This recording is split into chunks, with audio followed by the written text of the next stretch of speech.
Hey guys, welcome back to another one of my videos. Today I will be taking you on my trip back home. This is pretty much the second part of my trip back to Indonesia, and I did have a lot of fun while I was there. Today I will bring you to this Korean restaurant in Salatiga. It's called Sameja. Today wasn't a very great day to go. It was pouring really hard and there were a few people that slipped behind me. So it was quite hazardous, but it seemed that everyone enjoyed the food. The ambience was great and the lighting was perfect, but I did think that the service was quite slow. I think they were understaffed, that's why we were waited for about 10 minutes before we could finally order.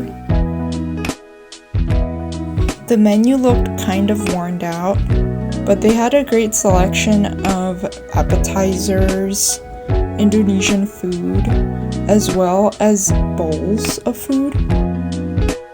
The next day I had fun driving around to go to the bank, and I liked this windy road because it always felt very nostalgic to me. All the buildings still look the same.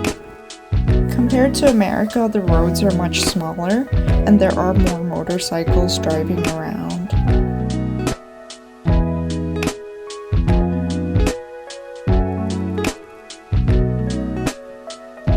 I got my favorite chocolate drink when I was a kid, and I like the flavor because it's so wholesome.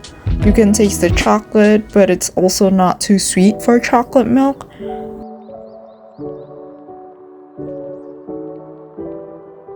I sat and sipped my chocolate milk while waiting for my dad to be done talking to his friends.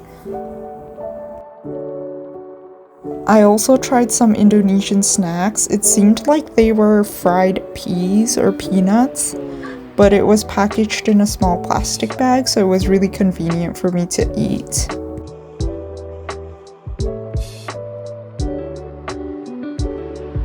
Now it's close to the time I have to go back to America, so on my last day in Indonesia, I decided to get a massage at my favorite place. It's called Nakamura in Salatiga.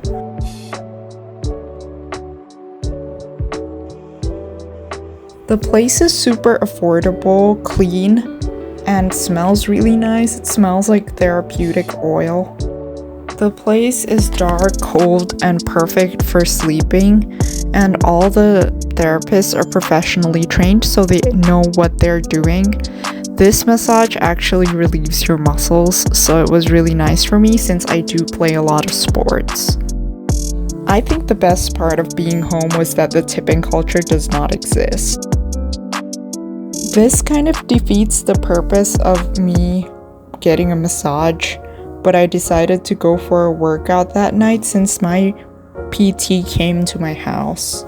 He actually videoed me from behind and told me that my right shoulder can move back and forth, but my left can't move the same way, so he thought that was quite weird.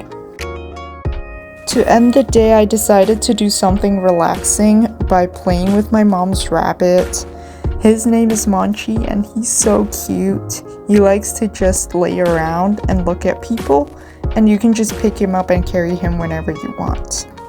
One thing he does not like is when people clean his poop, and he might bite you when you are cleaning his poop since he is quite territorial and he has not been spayed. Closer to my time going back to America, I decided to go to the office to renew my KTP, or technically to make it digital since it has been moved to become a law by next year or something. If you're not familiar with KTP, it's basically an Indonesian local's ID that they have to carry around. It's similar to the driver's license in the US or an SSN. To be fair, I was quite impressed by their office. It was neater than what I thought it would be and more digitalized than what I expected. They even had a small area for kids to play in while their parents waited in line. The office was also conveniently located in the city center, so it wasn't hard to get there. By lunchtime, I had gone home to eat. Of course, I just ate rice, whatever my grandma cooked. I think that day she cooked rawon, and it was really tasty. It's one of my favorite dishes back home, and it kills me that I can't make the same type of dish back in America since they don't sell keluak. If you don't know what rawon is, it's something local to East Java, I believe, and it's made out of this fruit slash vegetable thing that's black, and that's what gives it its flavor. It's a savory, soupy dish, and you normally eat it with bean sprouts and fried shallots.